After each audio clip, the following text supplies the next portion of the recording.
What does life really look like for girls growing up in Florida today? The Florida Girls Databook was created to answer that question by putting girls front and center and shedding light on their lived experiences. It captures how they're living, how they're being treated, and how they're feeling as they move through their homes, schools, and communities. The findings are sobering. 1.3 million girls are living in circumstances that threaten their future. 44% have considered suicide. 461,000 have experienced abuse and trauma. 600,000 are struggling in school. More than 1 million face economic hardship. But the story doesn't stop with data. Across our state, girls are facing serious trauma, from violence and neglect to unequal access and invisibility in policy conversations. These issues are real, they're urgent, and they can no longer be ignored.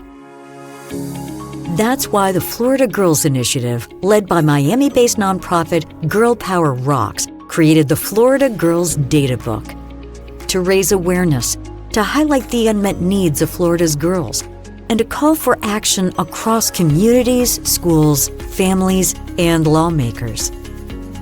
Hearing about and talking about things is one thing, but when you do the research and you put it between the pages of a book, it becomes more impactful.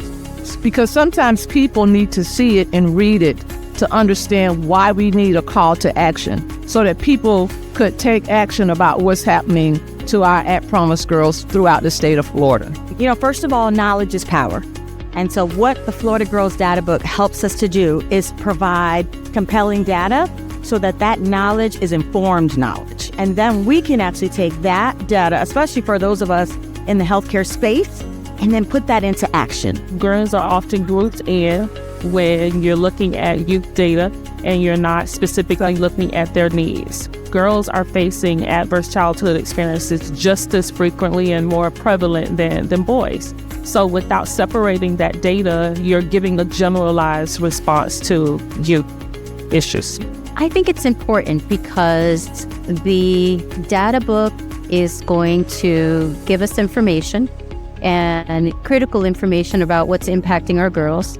And sharing that information creates awareness, which then motivates us as a community to figure out how do we address what's affecting our girls. We look at it geographically, that's even better, because then we can see where are our girls struggling the most when we think about geographically in Florida. So it would allow us to see what areas we should focus on.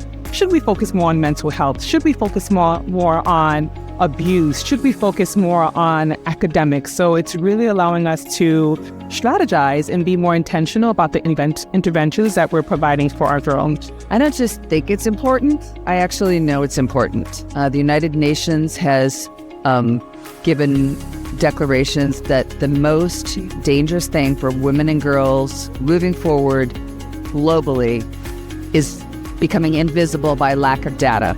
So making women and girls visible right here at home in Miami-Dade is absolutely critical, and across Florida. I think that it was important because girls have very specific, unique needs that have not been really talked about. And girls are important in the state of Florida. We have some very staggering numbers that came out of this Databook report. And it's just important that the state of Florida, as well as the nation, understands this.